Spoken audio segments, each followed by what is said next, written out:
চোর হওয়ার জন্য যোগ্যতা লাগে না, সৎ হওয়ার জন্য যোগ্যতা লাগে। সৎ হওয়ার জন্য মেরুদণ্ড শক্ত থাকতে হয়, হিম্মত থাকতে হয়, সৎসাহস থাকতে হয়। বাবাকে বলতে হয়, বাবা আমি চুরি করব না।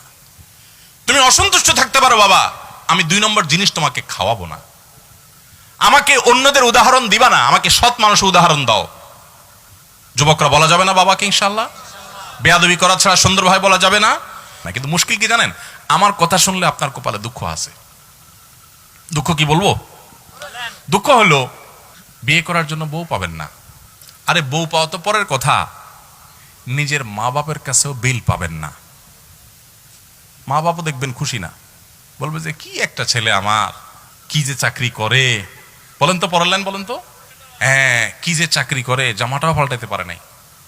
কি যে চাকরি করে, বাড়িটাও করতে পারে নাই। কি যে চাকরি করে, কিছুই করতে পারে নাই। বাপ মাও বলবে, এলাকাবাসীও বলবে। এবং শুধু এটুকু বললে হয়তো, এক একটা আলপিন দিয়ে খোঁচা দিয়ে বলবে কি জানেন? এই যে অমুকের ছেলে এক লগে চাকরি করছে, কত কিছু করে ফেলছে। হ্যাঁ, বাড়ি 2 তলা জায়গায় 3 তলা করে ফেলছে, শহরে জমি রাখছে, দোকান রাখছে, কত কিছু করছে। মাশাআল্লাহ কি সুন্দর চকচকা গায়েত করে চলে আসে। আর আমার ছেলেটা কি যে করে আল্লাহ জানে। আছে না নাই?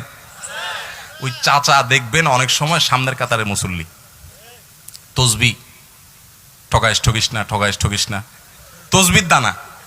উনি হয়তো সুবহানাল্লাহ সুবহানাল্লাহ পড়ে, কিন্তু আচরণ বলতেছে সুবহানাল্লাহ না, ঠগাইস, মানুষকে ঠগাইস, নিজে ঠগিস না।